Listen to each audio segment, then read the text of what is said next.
ভুনা কম বেশি সবাই কিন্তু পছন্দ করে, তবে অনেকে পরিষ্কার করার ভয়ে খেতেই পারে না, অনেকে আবার গটের যে বাজে স্মেল আসে ওইটার জন্য খেতে পারে না। তবে হ্যাঁ, আমিও কিন্তু আপনাদের থেকে ব্যতিক্রম না। আমিও কিন্তু আগে বট একদমই পছন্দ করতাম না, কিন্তু এখন অনেক ভালো লাগে। এখন আপনাদের ভাইয়াও অনেক পছন্দ করে আমার হাতের বট রান্না। বট যারা রান্না করতে পারে আমি মনে করি তারা হলো জিনিয়াস। অনেকে অনেক রকম ভাবে বট রান্না করে, বাট আমি কিভাবে বাসায় বট রান্না করি এবং আমার হাজবেন্ডকে খাইয়ে বাহবা শুনি ওইটাই আপনাদের সাথে শেয়ার করতে চলে আসছি। আসসালামু আলাইকুম, স্বর্ণালী কুকিং থেকে আপনাদের সবাইকে জানাচ্ছি স্বাগতম। আশা করি আপনারা সবাই ভালো আছেন। আলহামদুলিল্লাহ, আপনাদের দয়ালের রহমতে আমি অনেক ভালো আছি। দেশ ও দেশের বাইরে থেকে আজকে আমার এই ভিডিওটা যারা দেখছেন আপনাদের সবাইকে জানাচ্ছি নতুন একটি রেসিপি ভিডিও। তো আপনাদের সবাইকে ওয়েলকাম। আশা করি আপনাদের কাছে ভিডিওটা ভালো লাগবে। ভালো লাগলে আমার ইউটিউব চ্যানেলটা সাবস্ক্রাইব করতে ভুলবেন না। আর ভিডিওটা যেহেতু দেখা শুরু করে দিয়েছেন, প্লিজ একটা লাইক দিয়ে অবশ্যই ভিডিওটা দেখা শুরু করবেন। আর আমার ভিডিওটা যদি আপনাদের ভালো লাগে অবশ্যই আপনাদের ফ্রেন্ড সার্কেলদের কাছে, কাজিনদের কাছে শেয়ার করতে ভুলবেন না। তো ভিডিওর প্রথমে চলে যাই। কিন্তু আপনারা দেখতেই পেরেছেন আমি কিন্তু ফ্রাই প্যানে তেল বসিয়ে দিয়েছি মোটামুটি 6 থেকে 8 চামচের মতো। তারপর কিন্তু এখানে মোটামুটি 1 কাপের একটু বেশি হবে পেঁয়াজ আমি এখানে দিয়ে দিয়েছিলাম, 1.5 কাপের মতো হবে দিয়ে দিয়েছি। তারপর এলাচ, দারচিনি, লবঙ্গ, তেজপাতা এগুলো আস্ত মশলা আপনারা দিয়ে নেবেন, ঠিক আছে।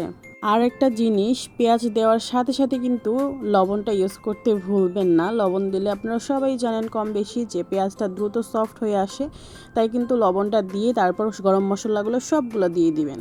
দিয়ে তারপরে ভালো করে একটু ভেজে নেবেন। ভেজে নেওয়ার পর দেখবেন অলরেডি কালারগুলো একটু চেঞ্জ হয়ে এসেছে, একটু সুন্দর একটা এরোমে চলে আসছে, তখনই কিন্তু আদা রসুন পেস্টটা দিয়ে দিবেন।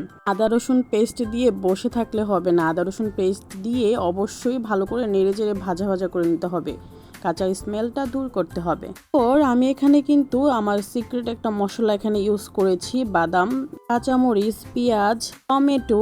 চাইলে আপনারা আস্ত জিরা দিয়ে ব্লেন্ডার করে একটা পেস্ট তৈরি করে নিতে পারেন। এই পেস্টটা কিন্তু আপনারা যে কোনো মাংসের আইটেম বা মাংসের যে কোনো আইটেম বা গরুর মাংস, মুরগির মাংস যে কোনো আইটেমে ব্যবহার করতে পারেন। এটা কিন্তু মানে তরকারির স্বাদ দ্বিগুণ বা করে দিবে আর কি। আমি যখনই এই পেস্টটা করে একটু বাড়িয়ে করে ফেলি, কারণ এই বাড়িয়ে করলে আমি যে কোনো সময়ে আমি রান্না ইউজ করতে পারি, তাই আজকে আপনাদের দেখানো হলো না। তো এখানে কিন্তু আমি এই পেস্টটা দেওয়ার পর হলুদ গুঁড়া, মরিচ গুঁড়া, জিরা গুঁড়া এবং কারি মশলা এখানে দিয়ে নিয়েছি, দেখতেই পারছেন। পরিমাণ মতো দিয়ে দিবেন। আমি কিন্তু আমার পরিমাণ মতো এখানে দিয়ে দিয়েছি, আপনারা যতটুকু রান্না করবেন ততটুকু অনুযায়ী আপনারা দিয়ে নেবেন। তো এখানে সব মশলা দেওয়ার পর গরম মশলাও আমি দিয়ে দিয়েছি, যেহেতু গরম মশলা আমি আস্ত দিয়েছি তাই এখানে কিন্তু আমি গরম মশলার গুঁড়াটা একটু পরিমাণ কমই দিয়েছি। তারপর হলুদ গুঁড়া, মরিচ গুঁড়া, জিরা গুঁড়া, ধনিয়ার গুঁড়া, সকল মশলা আপনারা দিয়ে দিবেন। মাংস রান্না করতে যে যে মশলা লাগে সব দিয়ে দিবেন। কিন্তু আপনারা একটা জিনিস খেয়াল রাখবেন, বট যখন ভুনা করবেন তখন দারচিনি গুঁড়া বা দারচিনি আস্ত একটু বেশি দিবেন, আর হলো তেজপাতাটা একটু বাড়িয়ে দিবেন, তাহলে কিন্তু খেতে অনেক স্বাদ ভালো আসে আর কি। তো আমি কিন্তু এই দেখেন বটগুলো আগেই ক্লিন করে নিয়েছিলাম আর কি। এগুলো কিন্তু অন্য বট, মানে কি জানেন, এই যে লম্বা ফিতা সিস্টেম যে হয় ওই বটগুলা, এই বটগুলা খেতেও কিন্তু অনেক মজা হয়, তবে ভালো করে পরিষ্কার করে নিতে হয়, তাহলেই হয়তো মজা লাগে। এই মুহূর্তে দেখবো আমি মোটামুটি পানি দিয়ে দিয়েছিলাম আগেই, আপনারা দেখেছেন। তারপর কিন্তু মশলাটা আমি ভালো করে কষিয়ে নিচ্ছিলাম পানি ইউজ করে। তারপর তো এখানে আমি আলু দিয়ে দিয়েছিলাম, যেহেতু আমি আলু এখানে ইউজ করেছি, আমি একটা মোটামুটি বড় সাইজের এখানে আলু দিয়ে দিয়েছিলাম। আলুটা দিয়ে আমি আলুটা সিদ্ধ করার জন্য রেখে দেবো। আর বটটা কিন্তু আমি আগেই সিদ্ধ করে নিয়েছি, আপনাদের ক্লিয়ার করে নিই। বটটা দেওয়ার পর আর বেশি পানি ইউজ করব না, শুধু বটটা হালকা ভালো করে ভেজে তারপর আমি উঠিয়ে নিব ঝোল দিয়ে আর কি। তো এখানে দেখতেই পাচ্ছেন আমার কিন্তু প্রায় আলুগুলো মানে সিদ্ধ হয়ে গিয়েছে মোটামুটি। তো এই পর্যায়ে কিন্তু আমি এখানে পানি দিয়ে দিব, আর একটু ভুনা ভুনা করব, তারপর পানি দিয়ে দিব। তো এখানে দেখেন মোটামুটি ভুনা ভুনা হয়ে গিয়েছে আলুটা। তো আলুটা মোটামুটি সিদ্ধ হয়ে গিয়েছে 90% মতন। তো এখানে আমি যেই বটগুলো সিদ্ধ করে রেখে দিয়েছিলাম এইগুলো দিয়ে দিব। এগুলো শুধু লম্বা বট ছিল আর মোটা বটগুলো ছিল না এখানে। তো এই বটগুলো খেতে কিন্তু অসাধারণ লাগে, আপনারা অবশ্যই বাসায় এভাবে ট্রাই করে দেখবেন, আশা করি আপনাদের কাছে ভালো লাগবে আর কি।